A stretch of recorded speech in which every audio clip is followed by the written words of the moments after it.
day after India launched its latest moon mission, we asked D. Raghunandan of the Delhi Science Forum what makes this country's space program unique, and does the perspective of being a country belonging, of course, to the global south play a role in the larger space discourse around both exploration as well as application. In South Korea, 45,000 medical and health workers have joined the broader nationwide strike against the government's anti-labor policies. We ask Anna Brachar of the People's Health Movement whether labor action and political action can be separated. And finally, as Major League Cricket makes a mark in North America and becomes the latest big sport to enter at the top level, the elite level of sport there, we ask whether this is an attempt by cricket to corner some of the most lucrative sports market in the world, or is it an attempt to build towards cricket's debut at the Olympic Games in Los Angeles in 2024. Salam, you're watching Daily Debrief. This is our weekend episode coming to you as always from the People's Dispatch studios here in New Delhi. I'm Siddhant Ani, and first up we're talking of course about India's space program. The ISRO, which is India's space research organization, launched a moon mission on Friday. It was a launch that garnered significant interest both in the country and from around the world. I had a chance earlier to speak via video conference to D. Raghunandan of the Delhi Science Forum for a sense of what India's space program is all about, what differentiates its approach from others, particularly the West in this case, and what the objectives are of the current mission. Thank you for joining us on Daily Debrief today, Raghu. This show primarily speaks to an international audience who might not be that familiar about India's space project as such. So give us an overview to begin with of the Chandrayaan-3 mission, and what are the primary objectives? Okay. See, India's space program has been going on now for, well, since the 60s. And this was a very deliberate effort on the part of the newly independent Indian state, led by Nehru at that time, that India, even though was a developing and rather poor country, should also focus on advanced areas of science and technology, like space, like nuclear energy, for example, so that it claims its rightful place in the Committee of Nations based on its capabilities, and that it should not be dependent on the former colonial powers or neo-colonial powers for science and technology capabilities and industrialization. Now, having started the space program, being a developing country, the overwhelming focus of India's space program, much more so than that of the US or Europe or the Soviet Union, has been on applications, meaning that you send out space missions in order to deliver services of use for development in our country. So the focus was on remote sensing, prospecting for minerals, survey of land and water, survey of urban areas, surveys of forests, surveys of fishing resources. So the idea was, how do you use space technology for benefit of your country and its development programs? Naturally, if that was your focus, doesn't leave much money for exploration, outer space, etc. It's only been in the last 10 to 15 years that India has grown, it has matured, its economy is growing, and it can spare some money for curiosity-driven science, to ask questions about what is there in space, and to do some space exploration, particularly on the moon and then in Mars. So that's what you've seen over the last 5 or 6 years. India has sent 3 missions to the moon and 1 mission to Mars, essentially trying to prove the technologies which are required for these missions, and then to go on to actually provide a lot of more science uh, through these missions. But first, the technologies to be used have to be demonstrated and tested. Right. So, Right. So, so the latest mission, Chandrayaan 3, is also to demonstrate the capabilities of India in landing a craft, a soft landing on the moon, and for a rover to go exploring the moon surface. Once that capability has been established, then we can do repeat missions to actually gather a lot more science than we can do in just one or two missions. How does this work in terms of coordination, Raghu? Because there are other space agencies also doing stuff. Is it essentially a solo mission? Like, is ISRO the only organization that is involved in? See, there is a small uh, instrument uh, from NASA which is being carried on this Chandrayaan 3 mission. And that's a laser reflecting mission. It's there on the lander. And what it does is you shoot a laser from Earth at that instrument and it bounces back to Earth. Now, what that gives you is a very accurate measure of distance as well as altitude. So you have different surfaces on the moon, which may be at a height, which may be at a low level, etc. And by using this laser reflector, you get very accurate measurements. NASA has done this on earlier its own missions, which have been at a roughly equatorial plane on the moon. Our mission is going to land at about 70 degrees south, much closer to the South Pole. So we'll get some good instruments there as well. Now, the idea of all these is there is a primary contractor for the mission, that's ISRO. And then one or two international agencies will piggyback on this. This time it happens to be NASA, and we may have similar experiments later. The greater collaborations have been, of course, in the International Space Station, where multiple nations come together and participate in experiments there.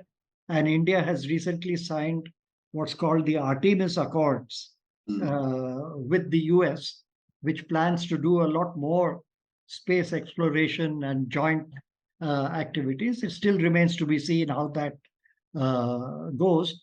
But there is an increasing and growing collaboration between countries. There must be, because it's for the good of humankind. The only gray area in this is there in the Artemis Accords also, and is there in India's space bill, both of which leave the door open for commercial exploitation of resources on the moon and other planetary bodies.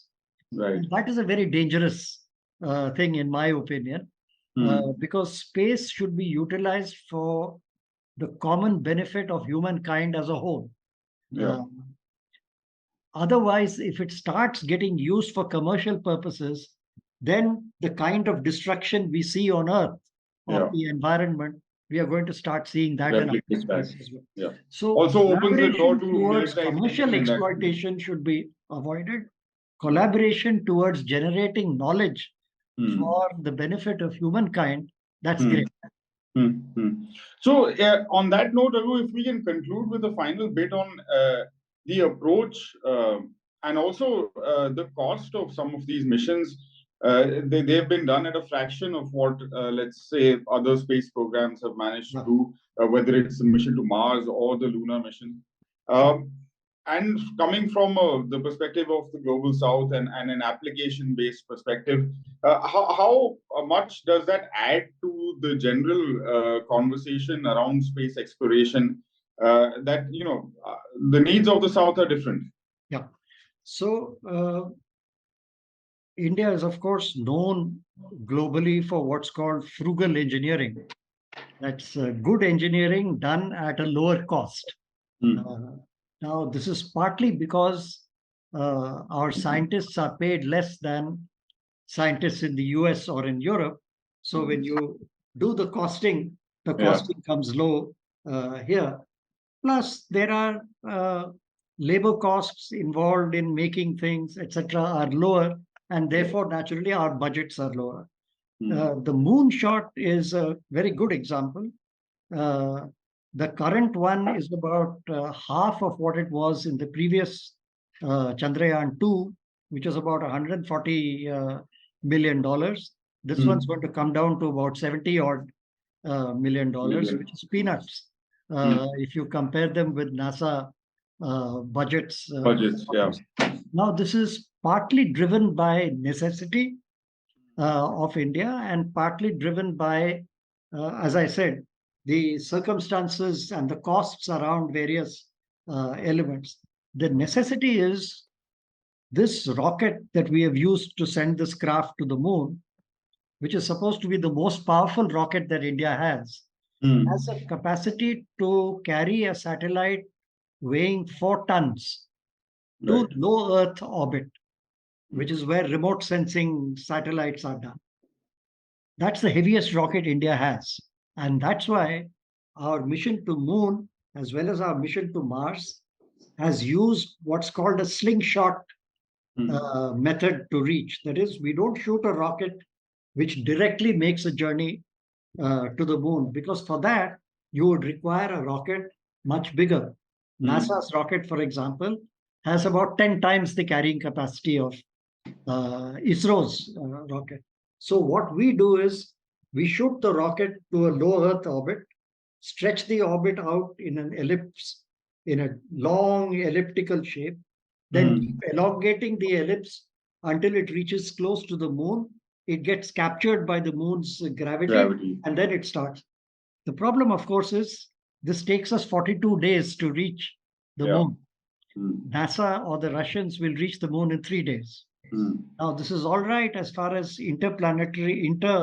low Earth orbit is concerned, say to the space station, or even to the unmanned mission to the moon. But if we are going to send astronauts to the moon, it's very difficult to have them spend 42 days in space. And going to Mars is ruled out if you're going to use this methodology.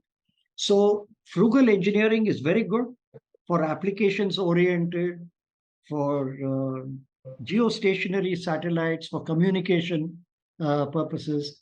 But for interplanetary work, we will have to go in for heavier rockets. If we are doing robotic missions, it's fine. But human space missions will require heavier rockets. So that's the trade-off. It's very good for practical applications orientations on Earth, but for scientific explorations of deep space, you will require more powerful rockets, particularly if you're not doing only robotic missions, but you're doing manned missions.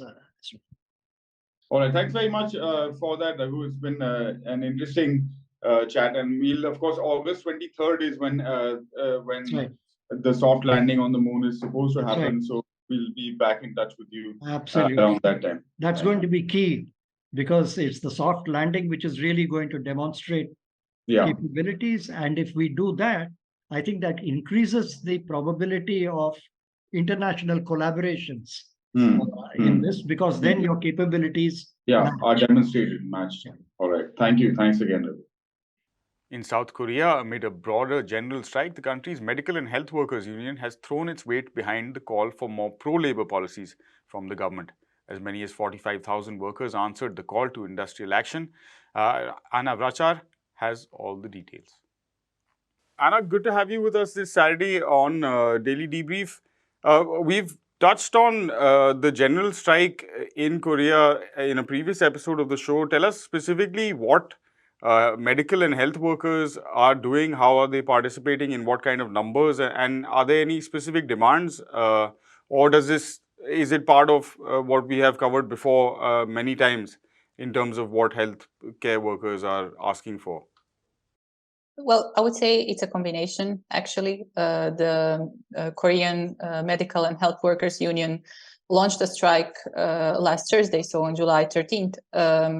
Their idea was, of course, to build up on the general strike that has been going on since the beginning of July, but also to amplify the demands to cover what's been going on in healthcare in Korea. So, we've seen their demands, yes, somewhat overlapping with what we have seen in other countries. So definitely, the increase of health workforce that they've been demanding, a stronger focus on nursing. So to alleviate what's been going on, to reduce the burden, the workload in health institutions.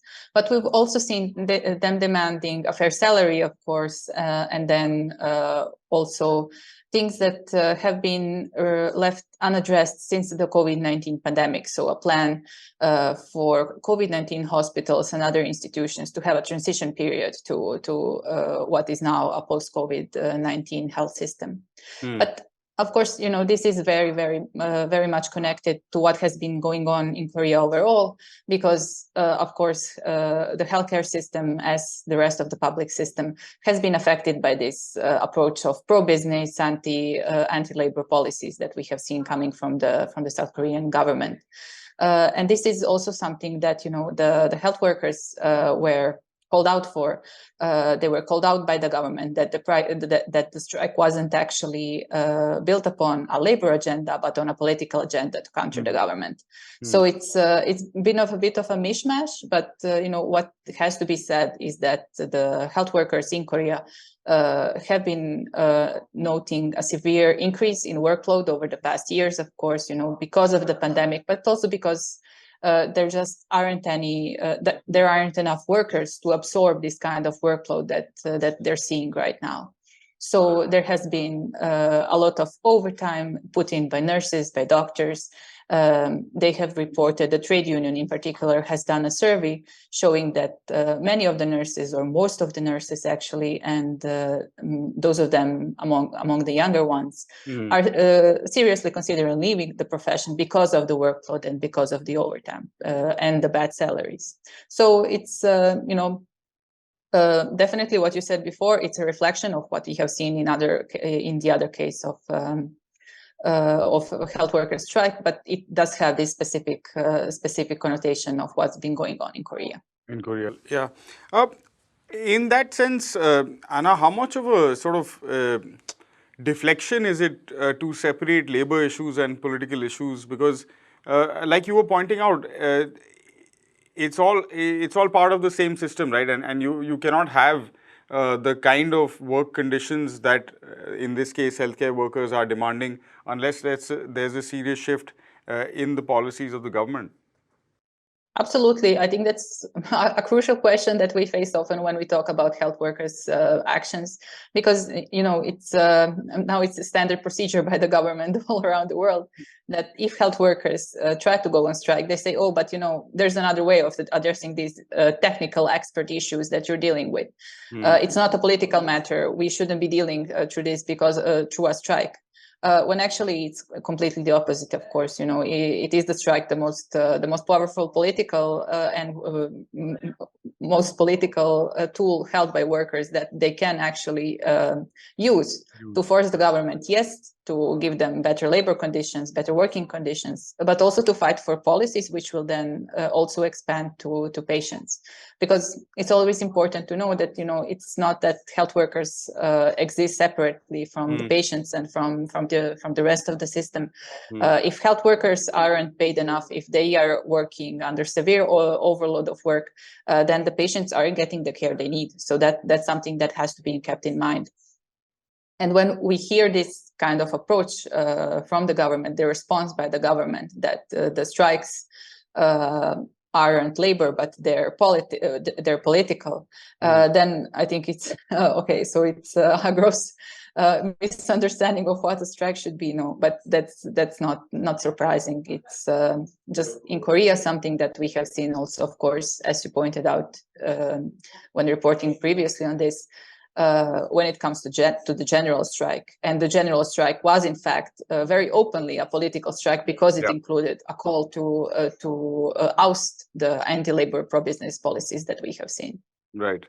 And what, since you are sort of following the broader situation as well, what is the latest on the strike so we can update our viewers on that as well? Well, local media is reporting that since yesterday evening, so after 2 days of the strike, it has been suspended by the trade union because they wanted to approach the government for negotiations. But they left the room open. If these negotiations go badly, the strike will resume. And so, there's also something else to point out here is that this strike was organized because the government was not ready to implement some of the deals that were negotiated in 2021, so already during the pandemic. And it was among the demands of the trade union that the government should follow up on those and should actually, implement what has been already agreed. So we'll see. I hope that in the next days on People's Dispatch, we'll be able to speak to someone from the health workers trade union in Korea who will give us the latest updates on how the negotiations are going. All right. Until then, we'll leave you to it. Anna, thanks very much for those updates and have a good weekend. And finally, the United States, or North America actually, has a new major league. Cricket has entered the elite level of sport in that part of the world. Sharda Ogra is with us. Sharda has, of course, spent many years covering cricket around the world, including, of course, in the Americas and in India, which is behind. We'll, I'm sure, find much of the funding or these franchises that have been created for the new league. Sharda, for a change, we're talking on the show about the sport that you have spent the most time covering. What's the big idea here? Is it an attempt to sort of corner some of what is considered the most lucrative sports market in the world? Or is it primarily targeted at the South Asian diaspora, the Caribbean community that lives in North America? How are you looking at Major League Cricket at this point? Hi, Siddhant. Good to be back. The Major League Cricket is something that has been planned by world cricket, by Indian cricket. Like, we want to tap into the US market. We want to tap into the US market. This is also, I think, a precursor in a sense to them, to cricket making its debut in the Olympics in Los Angeles. And also, it is, like you said, of trying to get this big market. What is interesting is that unlike the leagues that are played in other parts of the world, the teams that take part in the league, they own the league themselves, which is what happens in US sport, but in cricket, it's not that common. So you've got a whole lot of the usual suspects from IPL, Indian companies, Indian franchises that are there, and you've got two other sort of independent owners that do have Indian backing as well. I think the diaspora is definitely a target, and maybe trying to see if you can spread this sport in getting a little bit slice of the American pie. Because I think we are seeing that the Saudis are interested in the league as well. So Major League Cricket forms part of this entire calendar of year-long 2020 franchises. And unlike just this whole thing of, okay, this is one tournament that's going to take place 2 months every year, or 1 month at this point, it's a couple of weeks. They also have a minor cricket league that's set up trying to sort of establish cricket from the ground up in that sense. And the good thing is sort of detached from the politics of US cricket that is as complicated as the politics of Indian cricket. Oh, so it's an independent. It's an independent entity, is it? In that sense, it's an independent entity in that sense, and it has certain sort of approvals and whatever from US cricket and therefore from ICC. But largely, it functions on its own steam, and maybe the governance of US cricket will catch up with whatever else is happening. That is hope. Right, and because we're going to talk next about the ICC's decision to have some kind of parity in terms of prize money at their major events, World Cups for the shorter formats of the game, particularly between men and women. In that sense, any sort of from North America interest in cricket from a women's sport point of view? It's an interesting point that you brought up, because the MLC is very largely a men's only event. It's not got any sort of representation. I think it's from Los Angeles is possibly what they want to kick it forward as a sport played in schools. If they can get that going in the Western, in the Bay Area where there are a lot of Indians, or in the Northeast, on the Northeast, Indians, Pakistanis, South Asians, Right. or on the Eastern Coast as East well. Coast. Yeah, so I think the Olympic pitch will possibly be something that gains more interest, and if you can get a United States team to be playing, women's team to be playing, then you'll be able to change the dialogue around cricket. Also in a way, like very similar to what happened in '94, Sharda, with football or soccer as they call it there, and how that started off also, you know, quite slowly, and now the league is developed, and now you see the US pretty much a regular feature in the World Cup, and the women's team, of course, doing much better than the men there. So we'll, of course, ask you to track that for us as the tournament goes on. But moving on to the ICC, how do you view this decision? They have said, the ICC has said that it's well ahead of their target to meet prize money parity in by 2030. But we also have seen in the recent past, Sharda, like the Independent Commission for in England, which came out with a quite scathing kind of analysis of how widespread sexism, racism, and other kinds of discrimination is in the sport of cricket. So how do you view these two kind of conflicting ideas? Yeah, so what is also going to happen in the ICC, they're having the annual general meeting in South Africa at this point. What is also going to come out of the ICC, as strongly suspected, is the absolute disparity in how their revenues are going to be distributed. So India is going to get a larger share than it already gets. It gets about 20% and everybody else gets about 7% of total ICC revenues, but it's now going to increase because of some whatever reason that they have, which is largely around Indian cricket ego. BCCI ego, and the parity and the disparity between what the ICC wants to do, and I think this ICC is equal, equal prize money for men and women, has also got something to do with the Los Angeles bid. To make the pitch, to say, look, at our end, we are doing everything that we can to make sure, because gender parity is something at the Olympics that we've seen they're really pushing for it. And they say that France will be Paris 24 will be a 50-50 in terms of participants. Competitors, of male and female competitors. So I think this is also part of that. The ICC board members who actually make up the ICC is literally like they have a different sort of a sense of what to do on their domestic front. I mean, Afghanistan cricket and Afghanistan women's cricket is a prime example as to how the women cricketers have just been abandoned virtually, but they still have full member status. So there's all these contradictions that are going on at the moment. All right. That's another interesting one. Thanks for pointing us in that direction also, Sharda, to see what's happened. Because in the beginning, we saw last year with the Taliban taking over, again, we saw this kind of focus on what's happening with women athletes. But that entire picture has gone out of kind of the media focus as well. So thanks for bringing that back up. And as always, good chatting with you on the show, Sharda. Have a good weekend, and hope to have you back very soon. Thank you, Siddhant. Thank you. Great to be here. That's all we have on this episode of the Daily Debrief, and that also completes our week of coverage of news and, of course, the stories behind the news that maybe you didn't get to see on other mainstream media platforms. As always, we invite you to head to peoplesdispatch.org for more details, more stories, more of the work that we do. Don't also forget to follow us on the social media platform of your choice for regular updates. We'll be back on Monday with another episode. Until then, stay safe. Thank you for watching. Goodbye.